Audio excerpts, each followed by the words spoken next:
Ah, a tall, cold glass of water. Now, imagine salt, sand, motor oil, and some raw sewage mixed in. Not so refreshing anymore, huh? Luckily, something in nature is working to ensure your tall, cold glass of water is just tall and cold. A watershed collects water, helps to clean the water, and it moves the water downstream and provides all sorts of habitats both for nature and people. Watersheds are nature's filtration system, and its work starts long before we turn on the tap. A healthy watershed has lots of places for rain to sink into the soil. That could be forests, it could be grasslands, it can be farms. And during a rainstorm, the rain falls down, it sinks into the soil, it moves through the soil and eventually ends up in rivers and streams. Almost everyone in the world lives in and is connected to a watershed. Your backyard, the street you live on, even the park you play in is part of a watershed.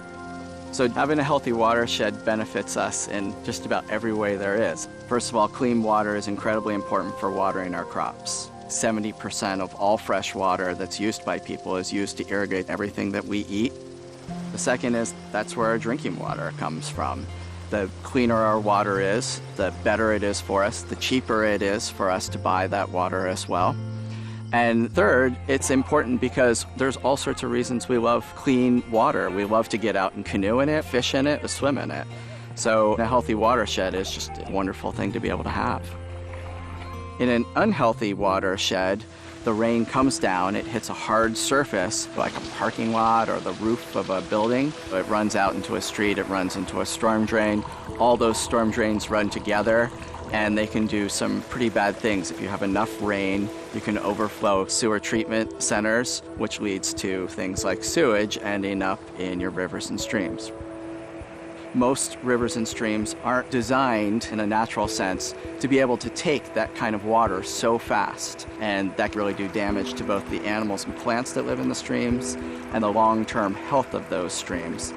So what can we do to help our watersheds help us? Building a rain garden is a great way to demonstrate how to do a little bit to help improve the water quality of streams and rivers anywhere. Let's get digging, let's have some fun.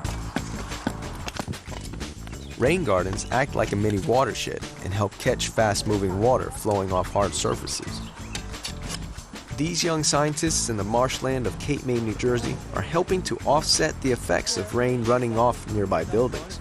So during a rainstorm, the water falls from the sky. Once it hits the rain garden, it slowly sinks into the soil. That process of slowly sinking in the soil does two things that are really important. The first thing is it helps to clean the water of any pollutants that the water may have picked up as it went across the street, like oil or grease. But it also helps slow the water going down into rivers and streams or into our storm drains. Simple to build, simple to make a real impact for nature. Your watershed thanks you. In order to be able to create or restore healthy watersheds, we're going to need thousands of these scattered across a watershed. The easier they are to install, the more likely we are to get lots of little things to add up to a big effect, and that big effect is a healthy watershed. And everyone can play a role in helping to create that healthy watershed. A healthy watershed equals a tall, cold, clean glass of water. Nature works hard, and that's why we must work hard for nature.